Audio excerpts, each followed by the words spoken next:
You guys, are you tired of all the lies? Are you tired of so many different stories? I am too. I want to get justice for Nolan Wales and I need your help. And I just want him to get some peace.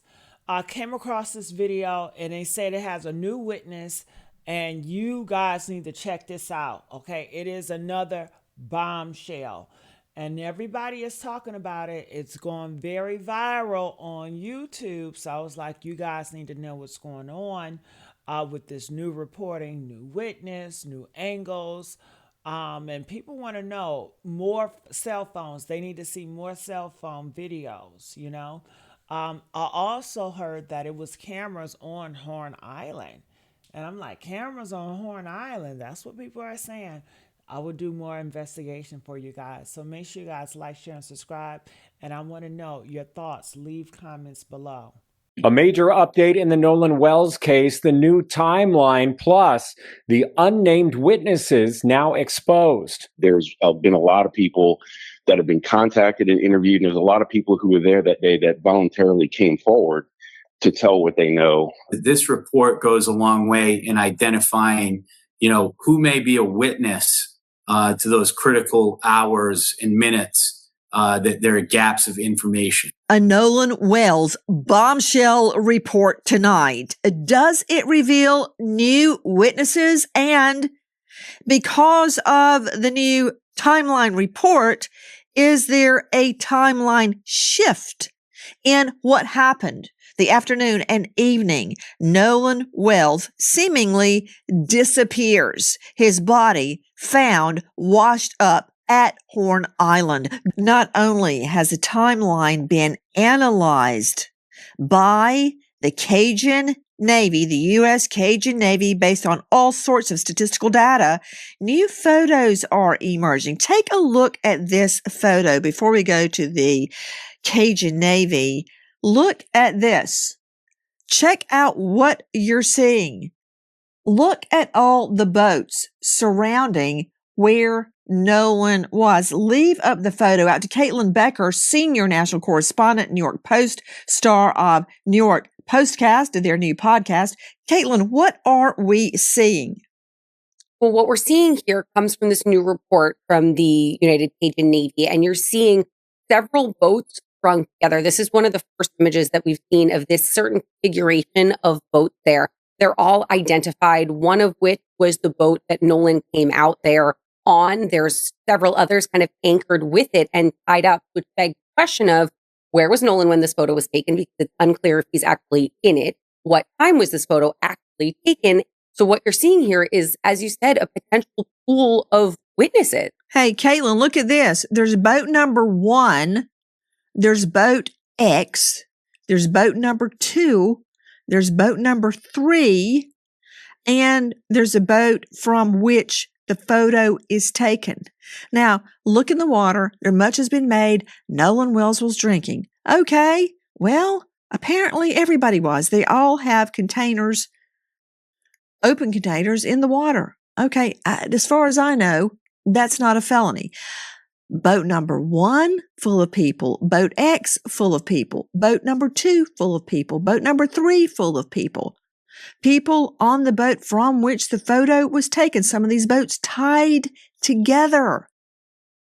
You know what that means in my world, Caitlin Becker, joining us in the New York Post? Let me see, Caitlin, please. That means witnesses. See, when I look at that, I see witnesses. Other people say, hey, there's people having a good time. I see witnesses. Do you see all those people? And a lot of them. Who were they? Have they been spoken to? Have they been polygraphed? What can they tell me? That is the question, right? We don't know from an investigative standpoint who has been spoken to, exactly who is in this photo, and what they have or haven't told law enforcement, because there hasn't been really any transparency there. But from what our reporting has showed, there have been dozens of people who have spoken to law enforcement as witnesses. But Nancy, we don't know if it's any of these people that you're seeing in this little cove area right here. And the timing, I think, is really important because these images are taken right around, I think the timeline's about 3:30-ish, 4:30-ish, when the boat that Nolan came out there on leaves and starts taking on water. That's one of the pegs for the timeline. When these photos were actually taken, that is a peg for a timeline. But what we don't know is where Nolan is. There he is. You can see that image right there. But we don't know is where Nolan was when that first image that we saw with all of those boats kind of tied together, when that was taken. My husband and I, we have had countless conversations with all of our children about the importance of understanding when you are moving in different spaces with people that do not look like you. And it's unfortunate that we have to have these conversations. There's nothing there. Nolan is not on the boat. There's nobody that looked like Nolan on the boat. Let's get to this Cajun Navy geospatial timeline and vessel movement analysis document. Now, this was something that was breaking news. Look at what happened. Look at all of this. Blah, blah, blah, blah, blah. I saw another weirdo online just pumping it up. That dude used his whole live stream to talk about this, and it's a nothing burger. I went and reviewed it before I ever put it out to you guys, so I'm not going to mislead you and lead you astray and lie to you so I can get viewers and I can get people on here so I can sell you something. I'm not going to do that. We reviewed this thing, and it's a nothing burger. I don't even know why the Cajun Navy put this out. There's nothing there. Maybe it gives people fodder. They can create a lie because they know you're not going to read 26 pages. But I'm going to have Grant read the synopsis because we wrote you a quick synopsis on what you will see and won't see. And I'm going to go through the document so you know we didn't just make this up. All right? Grant, roll it. Yes, sir. The United Cajun Navy report does not determine how Nolan Wells died or assign responsibility to anyone. Its most important finding is that a major gap remains in the timeline between Nolan's last independent corroborated sighting and the reported 4:31 p.m. departure of the boat he arrived on. The report also says the 4:31 departure time has not been verified through GPS, engine, or other electronic records, and that video showing approximately 3:23 and 4:27 may be important but cannot be treated as confirmed event times without the original files and metadata. The report also documents changes in position of several boats, including Boat X and Frontier Bay, but it cannot establish exactly when they moved, where they went, who was aboard, and whether those movements were connected to Nolan's disappearance. Finally, it also does not establish when or why the Triton began taking on water. The main recommendation is to obtain original videos, phone and location data, vessel GPS, and engine records, and complete passenger roster so investigators can build a verified minute-by-minute timeline. Now, thank you, Grant. What he said was, it's a nothing burger. Pull it up. Get it back on the screen. It's a nothing burger. I'm going to walk you through this thing so you know that I didn't just make it up. We're going to do it real quick. So pretty much what they said is that they don't have any information enough to determine anything new in this case. They have a couple pictures that I've already looked at that doesn't show Nolan and not one picture on here. Just so you guys know, Warren Hudson and the boys that have been accused have all given a timeline to me where I can adequately and confidently say they were all gone when that last boat was towed out at around 4:30. Everybody that was on that boat, except for, I would say, 3 people, Nolan being one of them, did not return. Everybody else returned on the boat. The boat logs are there, and all of the above. And the other people who didn't return are accounted for, except for Nolan, unfortunately. And so there's nothing new under the sun here that we're going to find out. I wish there was. When it is, I'm going to let you guys know. But just so that we can do a quick briefing through this document, they show a picture here. They have some exhibits on here, Boat 1, Boat 2, Boat 3, Boat X, and then they have Warren on Palm Beach. Okay? And obviously, just so you guys know, there were 3 boats that went out in Nolan's group. The kids that he went out with went on 3 boats. They all returned. Unfortunately, Nolan was not with them because according to every documented conversation that I've had and every documented statement that has been made public, they all said that he wanted to stay on the island with that girl, and they all left. Okay? So you go down to the document, it says investigative focus, and it tells you what they're going to investigate right here. It says at what time, which boats were present, which boats moved, when did they move, who was on board of them, and all of this. That's all they're saying. Executive findings, they talk about the GPS locations of some of the boat positions and all of this, which means absolutely nothing. There's nothing new to even talk about here. It talks about the 431 departure hinge is what it says. And it just talks about that there was a departure time. It gives a geotrack location of, the boat that Nolan came in on, which was Wyatt's boat. And then it says witness material. It tells you nothing. Late observation. It talks about somebody having a notable observation at 7:30, saying that Nolan was not on the island anywhere that they could find. Nowhere in sight is what it says right here. So they have this gap between 4:30 and 7:30, which is what they're referring to. It looked like they have GPS location and everything and all of the documents that they have pertaining to this, giving a gap, 4:31, which we know that that's when the boys, was starting to sink and they end up leaving. All the boats that Nolan came in on were already gone. He could have got on other boats, but obviously he didn't because he's lost his life. 7:30 is a gap where people are saying that they did not see Nolan. Now, however, we still don't know if that was true, that they did not see Nolan anywhere. It's true that they probably didn't see Nolan anywhere, but that don't mean Nolan wasn't still there. He could have been off somewhere else that they didn't see. So there's still this gap, and this document does not cover the gap. It just continues on. They give this little grid that says evidence classification and limitations. You can go through and read this. TMZ actually launched this. They give you another grid that says source media inventory. It tells you what JPEG files that they have, and it kind of give you a little bit of background on that. So you know exactly what they have, what they don't have. It give a description. Here's some of the documentation that it shows, GPS location of the boat area. I think I can't see which one this is. Let's say one of them around it's at 1.6 meters. Vessel B. It's just a complicated mess. So this is with some GPS coordinates, I think, where the boys were hanging out at. And I think this may be where Nolan was found. I don't want to assume. There's a bunch of exaggerated BS. So, not BS, it's just a bunch of nothing. This is a little bit of flight overview of the island.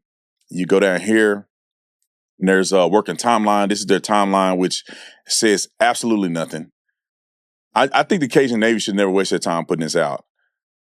And then it goes through. This is important to look at because this just tell you there's nothing there.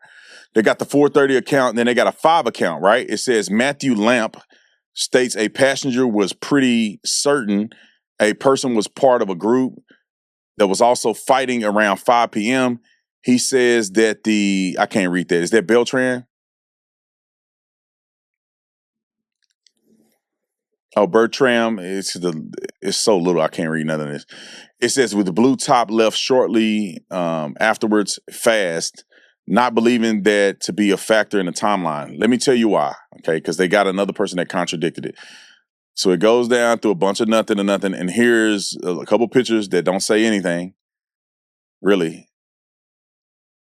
I don't know why they put this out.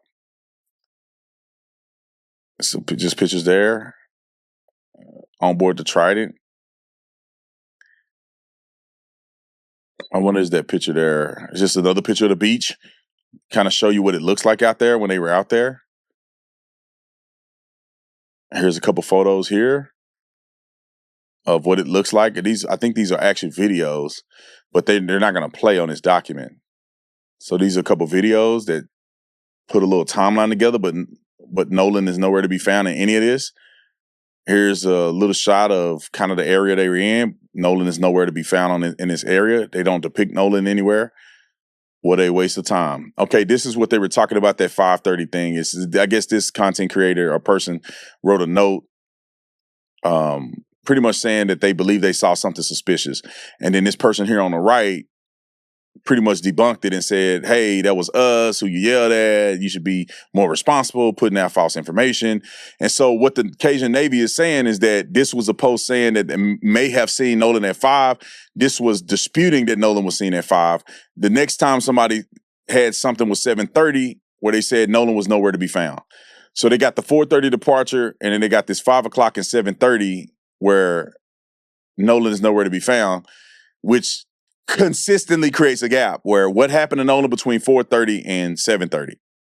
And the problem that I have with this is that even at 7:30, you don't see Nolan anywhere here, but that don't mean Nolan is still not at the island. So we don't know if Nolan has been killed by somebody at this point, has drowned at this point, or he's still somewhere else on the island with that girl or by himself. So the Cajun Navy really didn't do anything spectacular. It almost seemed more like a distraction than anything. You are seeing a photo obtained by our friends at the United Cajun Navy. And speaking of the United Cajun Navy, joining me now is Brian Trasher, Vice President, United Cajun Navy. And for all of you attacking the United Cajun Navy, let's see that aerial footage they provided us. This is from the Cajun Navy describing their search, their aerial search. They spotted Nolan Wells's body. They have been integral in the search for Nolan Wells and helping elucidate the facts as we know them. Brace yourself, Trasher. Everybody else is getting death threats. You might as well join the party. To you, Brian Trasher, the United Cajun Navy has come up with a timeline. Now, did I hear Caitlin Becker from the New York Post correctly that photo where the boats are named Boat 1, Boat 2, Boat 3, and Boat X, is that from you guys, the United Cajun Navy? First of all, I want to thank you for calling this report what it is, and that's a timeline. And some people have called it an investigative report, and that's not accurate because, as you know, we're not investigators. And what we did, Nancy, was we asked our followers, say, hey, if anybody was there that day, you have pictures, videos, whatever, send it to us just so we can go through it, see if there's anything relevant. We took all that information and compiled it into just one digestible report of things we thought were relevant and could be helpful. Maybe they're not. Maybe law enforcement's already seen all this and it's nothing new to them. But we just wanted to be transparent about what we received. So going back to your question, the pictures that we received, we did not, as an organization, take any of these photographs. These are all images that we received from people who were trying to help us out and trying to help Nolan's family out. So you asked the public for help, and you got it. You got a treasure trove of photos, and I find this one significant. Guys, we've got an all-star panel, and I would like the all-star panel to look at their screens because I've talked about this before, Brian Trasher, and I'm frankly fed up with attacks on the United Cajun Navy. They're doing something, which is more than all of the haters can say. They're doing something. They have amassed evidence. They have created a timeline to the best of their ability. They have shared it with us. Unlike the autopsy that is complete, it's being kept secret from us. That said, they're helping. Why trash them? That's, I'm not a shrink. I can't answer that. Let's look at this photo and determine what, if anything, we can discern. Brian, you and I have talked many, many times, and I told you about a serial killer I finally convicted on one case. The jury convicted him.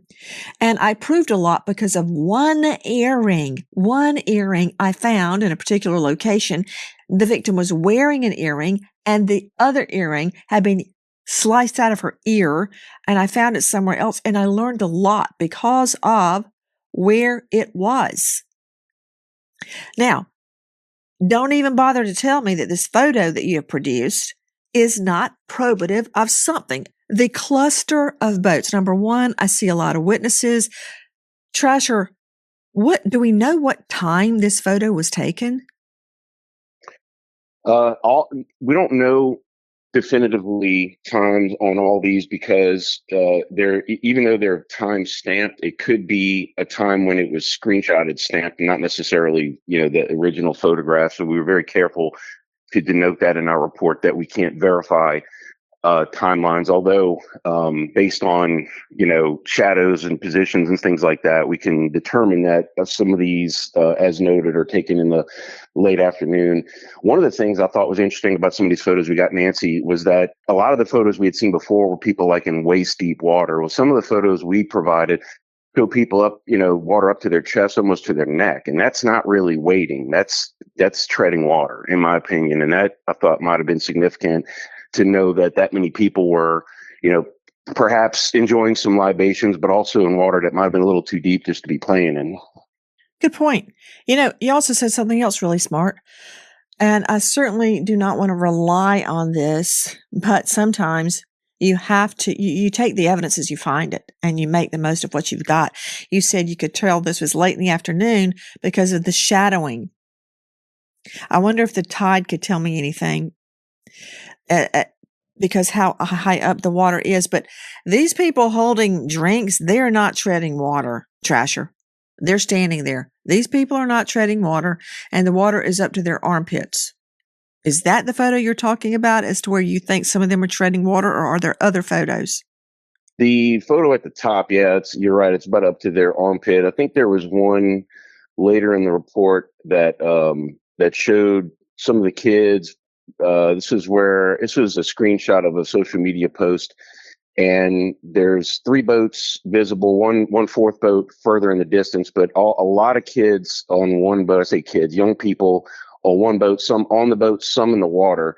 And some of them, it looks, maybe up to the armpit, but some of them, depending on their own height, it looks like it's, I could see a girl holding something in her hand and the water looks to be pretty close to her neck. So that's pretty far out. Now, we've said several times that Horn Island has a very aggressive slope. So you can be in shallow water and deep water within just a few steps. And once you get into that deep water, you're not as able to keep your feet on the ground if a current comes and pulls you, or God forbid, a riptide comes and drags you. So that's why we thought it was significant to know that they were socializing in fairly deep water. Can we go back to the main photo where the boats are numbered 1, 2, 3, X? Isn't it true, Brian Trasher, that these boats are easily identifiable by I call it a tail number, like you would a plane? Every boat has to be registered or supposed to be registered. It has a number on it. It often has a name like Triton. One was named Mac Daddy. There were other names. They're registered, and you know who the owner is, and the owner can tell us who was on the boat that day. Is that correct? Theoretically, yeah. If you can make out the registration number or the name of the boat, if the vessel's name is registered, along with the registration number. Usually that's sometimes only on a Coast Guard document, but sometimes on a state registration, you do put the vehicle, the boat name if it's asked for, or if you have one. So that is all possible. I'm told, and we're asked to compare notes with the sheriff's office, which we're doing. But I was told that there's been a lot of people that have been contacted and interviewed, and there's a lot of people who were there that day that voluntarily came forward to tell what they know. And because they might have seen their boats and pictures, said, "Oh, we might want to go ahead and call them, let them know, where we were, who was with us, and what we know." So I commend those people for coming forward, because it's not always easy. To Marie Pereira joining us in addition to the Vice President of the United Cajun Navy, who has been there from the get-go trying to help solve the case. Marie Pereira, registered nurse, which is important.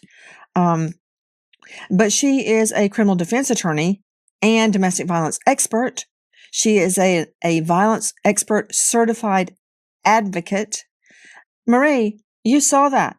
All those people in my book are witnesses. One of them is saying at 7:30, Nolan was nowhere to be seen. Now, I want to see the video or the photo again, because you want to tell me that this guy, Nolan Wells, hit his head and drowned, and none of those people saw what happened? I find that really hard to believe. It is hard to believe, and that's why it's extremely important that the law enforcement are not too proud to get help from the public. Like you said, if people are sending in videos, they should be using those videos to conduct further investigation. I'm praying that this is a situation like Brian Koberger, where the police department, they were being ragged and being called ranky-dink police, while all the time they were investigating and putting together a case against him. I hope that, yeah, because all the time they were saying, oh, what are they doing? It was I think the DA had a long, big beard, which wasn't very conducive to believing he knew what he was doing, but they knew what they were doing. I know, it looked like Leonard Skinner sitting there. Hey, that videos from Officer Tatum's podcast, all this means witnesses to me. And do you remember in the Diddy case, there was actually a toll-free number for victims to call? There were that many victims, not that it helped at the trial, but that said, I think there needs to be a toll-free number. If you think you have evidence, dial the number. If you have photos like the United Cajun Navy is doing, they asked for the public's help. They got the public's help, and there's more to get. That's what is needed now. Every picture, every video.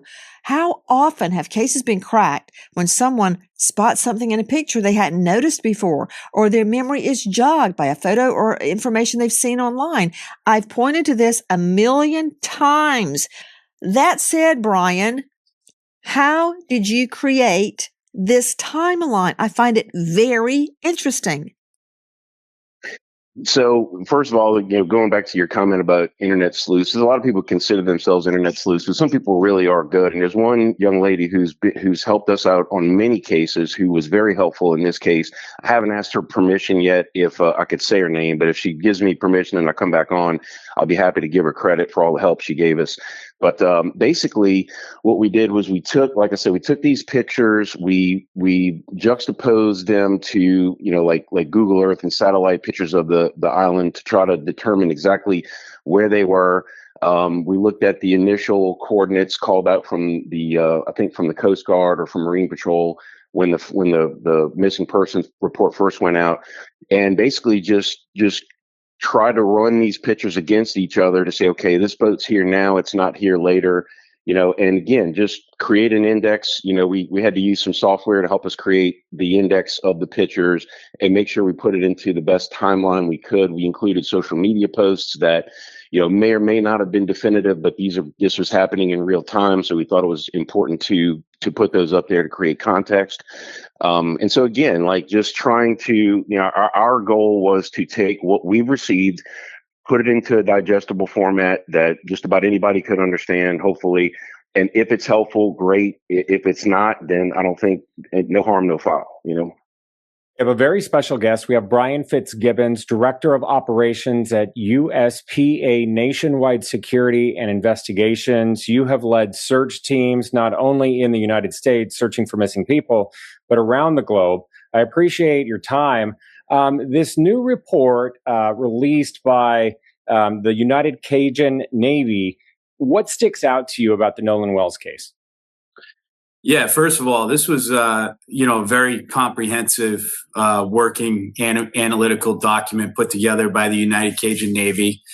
These guys have a ton of experience doing this type of work and put together a pretty remarkable work product here that I believe paints a picture for everybody, across the nation to see, what Horn Island looked like. What was the geography we were dealing with here?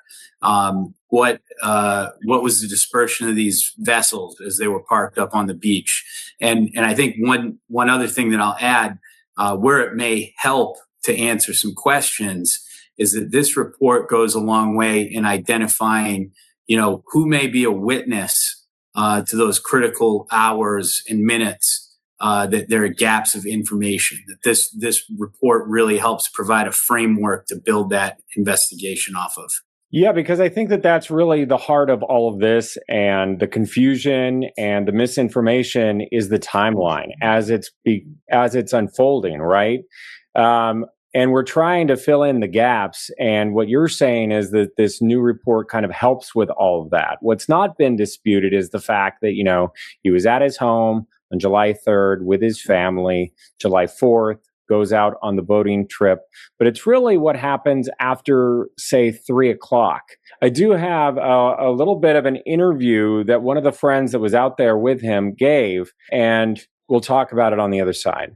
the last time I saw Nolan was 3:00, and Nolan was cradling a girl in his arms, Katie, Katie. And Katie, Nolan was sitting there. And the last time I saw him, I looked at Nolan, and Nolan was like shaking his head, laughing. And I was like, dude, you crazy. I was like, just joking with him. And, but anyway, Nolan, that was the last time I laid eyes on him. But when we were leaving, obviously, no one is getting left at the island that came with us. So we'll talk about Katie in the report, but this kind of starts to establish the timeline. And this is an eyewitness account from Warren Hudson. And this was on the Officer Tatum show on YouTube. If anyone wants to watch the full interview, that's a clip from it. But right there, I guess, as an investigator and as someone that has searched for missing persons and put together a timeline yourself, is this where you start? Yeah, I mean, hey, what we have here is, a key eyewitness. This is an individual that Nolan arrived to Horn Island with, and he's describing the final moments of their interactions upon departing the island. And I think it's important to note in this case, eyewitnesses to a missing person case like this, when there isn't a marked event, there weren't gunshots or there wasn't an explosion that happened, right? They weren't aware that Nolan was missing for quite some time after they returned to shore. So, this individual and the other witnesses were not aware that they were witnesses at the time. So it doesn't surprise me that there have been conflicting stories. This is actually to be expected, that eyewitnesses are going to remember times different.